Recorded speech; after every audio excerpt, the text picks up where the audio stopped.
अगर नरेंद्र मोदी जी भ्रष्ट हैं तो तृणमूल कांग्रेस भी भ्रष्टाचार की रेस में कम नहीं है। আবার 3 দিন পরে কলম্বিয়া বা ভিয়েতনাম পালিয়ে যাবেন না তো? বিহারে তো ইলেকশনের আগে পালিয়ে গেছিলেন। রাজ্যে তৃণমূল ক্ষমতায় আসার পর এবারই প্রথম পশ্চিমবঙ্গে এককভাবে ভোটের লড়াইয়ে নেমেছে কংগ্রেস। আর দিন দশেক পরই যেখানে আরও একটা বিধানসভা নির্বাচন, সেখানে প্রথম দিন প্রচারে এসে দুর্নীতি ইস্যুতে বিজেপি ও তৃণমূলকে একযোগে আক্রমণ শানালেন রাহুল গান্ধী।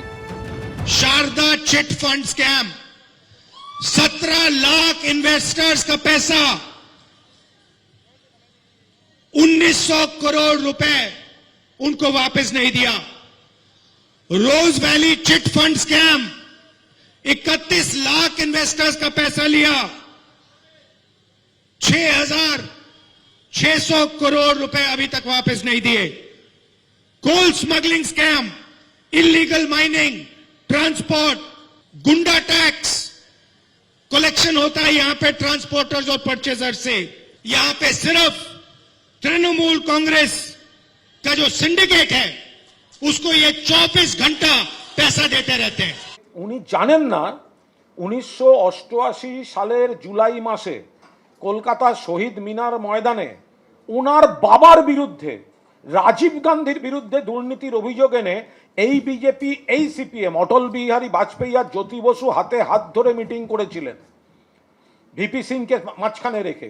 উনি সেই বিশ্বাসঘাতকতার ইতিহাসগুলো জানেন না। এখানে এসছেন বড় বড় কথা বলতে। তৃণমূলের বিরুদ্ধে চাকরি দেওয়ার নামে মিথ্যে প্রতিশ্রুতি দেওয়ার অভিযোগ তুলেছেন রাহুল গান্ধী। আক্রমণ করলেন মমতা বন্দ্যোপাধ্যায়ের নাম নিয়েও। तृणमूल कांग्रेस ने 2021 में बंगाल से वायदा किया था, मुझे याद है, 5 लाख लोगों को रोजगार देंगे। अभी 84 लाख युवाओं ने अनएम्प्लॉयमेंट अलाउंस के लिए अप्लाई किया है।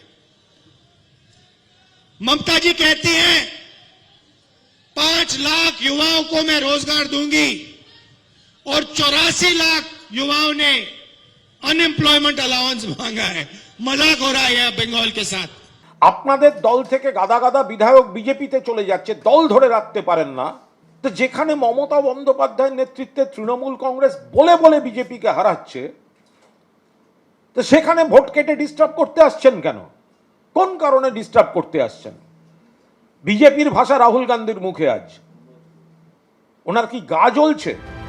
শুধু মমতা বন্দ্যোপাধ্যায় নন, পশ্চিমবঙ্গে ভোটের প্রচারে এসে দুর্নীতির প্রশ্নে নরেন্দ্র মোদীর সঙ্গে আদানিকে জুড়ে নিশানা করেন রাহুল গান্ধী।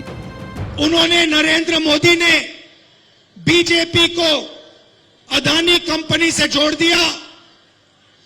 अदानी के लिए बीजेपी काम करवाती है और अदानी पैसा, सपोर्ट, मीडिया, फाइनेंस सारा का सारा बीजेपी को देती है। इसका नाम मोदानी कंपनी होना चाहिए। আজকে প্রায় 70 বছরের কাছাকাছি সময় ধরে রাহুল বাবুর স্বর্গত পিতা, তার আগে স্বর্গতা ঠাকুমা সবাই মিলে ভারত শাসন করেছেন। তারপরেও এরকম বিজেপির উত্থান এবং মানুষের কাছে বিজেপির অ্যাকসেপ্টেবিলিটি, সেটা রাহুল বাবুর কাছে পীড়াদায়ক। এদিন উত্তর দিনাজপুরের রায়গঞ্জ, মালদার চাঁচল ও মুর্শিদাবাদের শমশেরগঞ্জে মোট 3টি সভা করেন রাহুল গান্ধী। অর্ণব মুখোপাধ্যায়, সুদীপ চক্রবর্তী, এবিপি আনন্দ।